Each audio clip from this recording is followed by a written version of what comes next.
એ વ્રત જીવ્રતની વાર્તા. સૌભાગ્યવતી સ્ત્રીઓ પતિના લાંબા આયુષ્ય માટે અષાઢ વદ તેરસથી આ વ્રત શરૂ કરે છે અને અમાસે વ્રત પૂરું કરે છે. સવારે સ્નાન કરી પાણિયારે એ વ્રત જીવ્રતમાંનું નામ લઈ ઘીનો દીવો કરવો, પતિના આયુષ્ય માટે પ્રાર્થના કરવી, વ્રતના દિવસે અન્ન ન લેવું, ફળો ખાવા, રાતે જાગરણ કરવું અને માના ભજન કીર્તન ગાવા. આ વ્રત 5 વર્ષ કરવું, 5 વર્ષે ઉજવણું કરવું. માં એ વ્રત જીવ્રત પ્રસન્ન થાય છે અને શ્રદ્ધાથી વ્રત કરનારની મનોકામના પૂર્ણ કરે છે. વાર્તા. ભક્તિપુર ગામમાં ધર્મદાસ નામે એક ધનિક બ્રાહ્મણ રહેતો હતો. તેની પત્નીનું નામ જ્ઞાનવતી હતું. તેને ત્યાગરાજ નામે એક પુત્ર હતો. એક પ્રખર જ્યોતિષીએ આ પુત્રનું એવું ભવિષ્ય ભાંખેલ કે જ્યાં સુધી ત્યાગરાજ કુંવારો રહેશે ત્યાં સુધી જીવશે અને પરણશે તો મોતને વરસે. આથી ધર્મદાસ અને જ્ઞાનવતીને ઘણી ચિંતા થયેલી. પણ ભાગ્યમાં હશે એમ થશે એમ વિચારી આ વાત ભૂલી ગયા. ત્યાગરાજ ઘણો તેજસ્વી હતો. એ યુવાન થયો ત્યારે વૈરાગ્ય નગરમાં તેની સગાઈ થઈ. થોડા સમયે એના લગ્ન થયા. એની પત્નીનું નામ શ્રદ્ધા હતું. લગ્ન કરીને જાન પાછી ફરતી હતી ત્યાં તો બારેય મેઘ ગાંડા તૂર થઈને તૂટી પડ્યા. જાનૈયા જીવ બચાવવા આડા અવળા થઈ ગયા. ત્યાગરાજ તેની પત્નીનો હાથ ઝાલીને કેડ કેડ સમાણા પાણી વીંધતો તેને એક મંદિરમાં લઈ ગયો. પરસાળમાં પગ મૂકતા જ એક સાપે ત્યાગરાજને દંશ દેતા તે તત્કાલ મરણને ચરણ થયું. પત્ની પતિના શબનું માથું ખોળામાં લઈ કારમો વિલાપ કરવા લાગી. મંદિરમાં પાણી ભરાતું જોઈ બારણા બંધ કરી દીધા. આ મંદિર એ વ્રતમાં, જીવ્રતમાં, જયામાં અને વિજયામાંનું હતું. ચારેય દેવીઓ પૃથ્વી પર ફરવા નીકળી હતી. મધરાતે એ વ્રતમાં આવ્યા. બારણા બંધ જોઈ સાદ દીધો, મારા મંદિરમાં હોય એ બહાર આવે, નહીંતર શ્રાપ દઉં છું. શ્રદ્ધાએ પતિનું મસ્તક નીચે મૂકી બારણા ખોલ્યા. બારણા ખોલતા જ એની આંખો અંજાઈ ગઈ. તરત જ એ માના પગમાં ઢળી પડી અને બોલી, દયા કરો માં, દયા કરો. એ વ્રતમાં એ મંદિરની અંદર કોઈ પુરુષને સૂતેલો જોયો.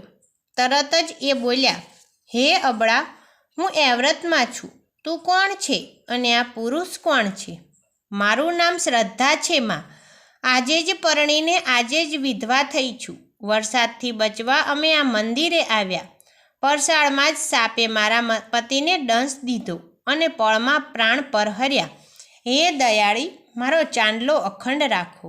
એ વ્રતમાં બોલ્યા, હું કહું એમ કરે તો તારા પતિને સજીવન કરું. માં, મારો સુહાગ સજીવન થતો હોય તો મારો પ્રાણ પણ આપવા તૈયાર છું. શ્રદ્ધા બોલી. એ વ્રતમાં એ હસીને નજર કરી તો મળદામાં સળવળાટ થયો.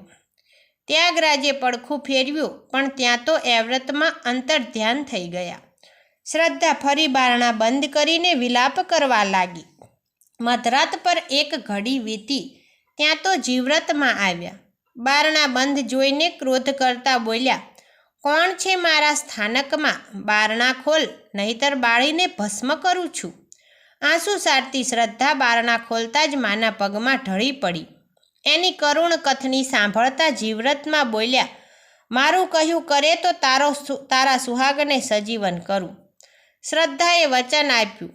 ત્યાગરાજ થોડો સળવળીને શાંત થઈ ગયો અને જીવ્રતમાં અદૃશ્ય થઈ ગયા. શ્રદ્ધા દોડીને પતિ પાસે આવી. પતિના શરીરમાં ગરમી આવી હતી પણ જીવ નહોતો આવ્યો. શ્રદ્ધા ફરી વિલાપ કરવા લાગી. રાતના ત્રીજા પ્રહરે જયામાં આવ્યા.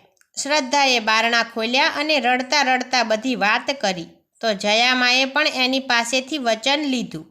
ત્યાગરાજ જરાક સળવળીને શાંત થઈ ગયો અને જયામાં પણ અલોપ થઈ ગયા. શ્રદ્ધાના રુદનનો અંત ન આવ્યો. ચોથા પ્રહરે વિજયામાં આવ્યા. શ્રદ્ધાએ માને પગે લાગી પોતાના પતિને સજીવન કરવા આજીજી કરી. ત્યારે વિજયામાએ પ્રથમ વચન લીધું, પછી એના પતિ પર હાથ ફેરવ્યો. થોડા જ વારમાં ત્યાગરાજ આળસ મરડીને બેઠો થઈ ગયો. પતિ પત્ની માના ચરણમાં ઢળી પડ્યા. મા થોડી વારે અંતર ધ્યાન થઈ ગયા. શ્રદ્ધાએ પોતાના પતિને ચારેય વચનની વાત કરી. ત્યાગરાજે પણ ખુશીથી હા પાડી, કારણ કે ચારેય દેવીના પ્રતાપે જ એ સજીવન થયો હતો. સવાર થતાં જ ભક્તિપુર ગામનો એક ખેડૂત મંદિરે દર્શન કરવા આવ્યો. એણે ત્યાગરાજને જીવતો જોયો તો તરત જ ગામમાં ગયો.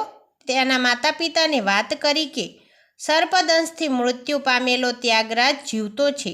આથી ધર્મદાસ અને જ્ઞાનવતી મંદિરે આવ્યા. શ્રદ્ધાએ સાસુ સસરાને બધી વાત કરી.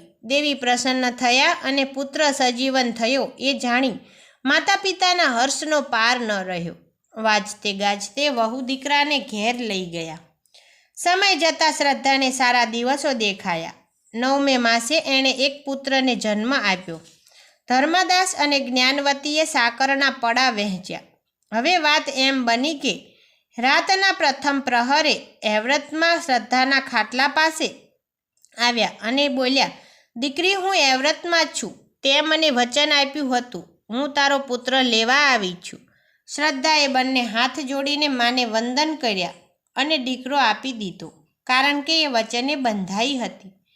સવાર પડતાં જ્ઞાનવતીએ આવીને જોયું તો વહુના પડખામાં દીકરો ન મળે. એ તો ગભરાઈ ગઈ.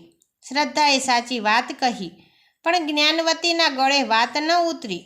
એણે તો રડી રડીને આખું ગામ ગજવી મૂક્યું અને બૂમો પાડવા લાગી કે મારી વહુ ડાકણ છે, મારા પોતરાને ભરખી ગઈ, ઉપરથી દેવીનું બહાનું કાઢે છે. થોડા દિવસ વીત્યા ત્યાં તો શ્રદ્ધાને ફરી દિવસો રહ્યા. પૂરા માસે દીકરો જન્મ્યો. એ દીકરો જીવ્રતમાં લઈ ગયા. જ્ઞાનવતીએ વહુને ડાકણ ડાકણ કહીને ફરી આખું ગામ ગજવ્યું અને નક્કી કર્યું કે હવે તો હું જ ચોકી કરીશ. સમય જતાં શ્રદ્ધાએ ત્રીજા દીકરાને જન્મ આપ્યો.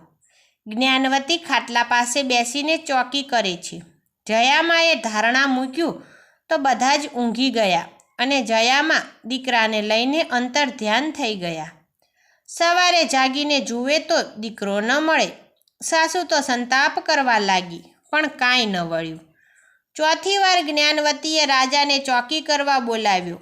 રાજા પણ આ વાતનો તાગ મેળવવા ઉઘાડી તલવારે ચોકી કરવા લાગ્યો. ચોથા પ્રહરે વિજયામાં આવ્યા. ધારણ મૂક્યું તો રાજા પણ ઊંઘી ગયો.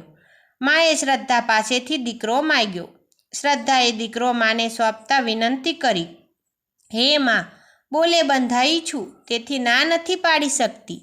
4 દીકરા લઈ લીધા, પણ સાસુનો ત્રાસ વેઠાતો નથી.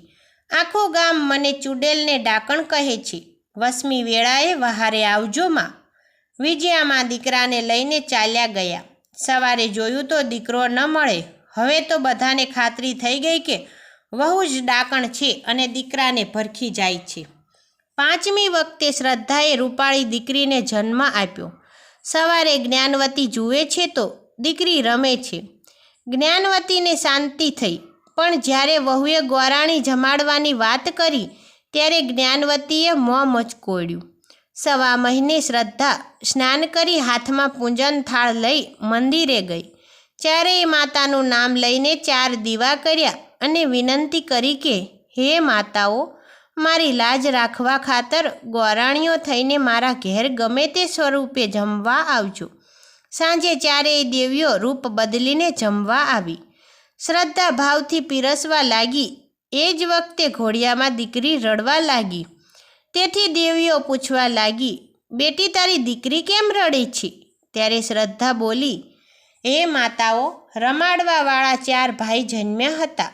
મેં એ વચન ખાતર સોંપી દીધા. હવે એને કોણ રમાડે?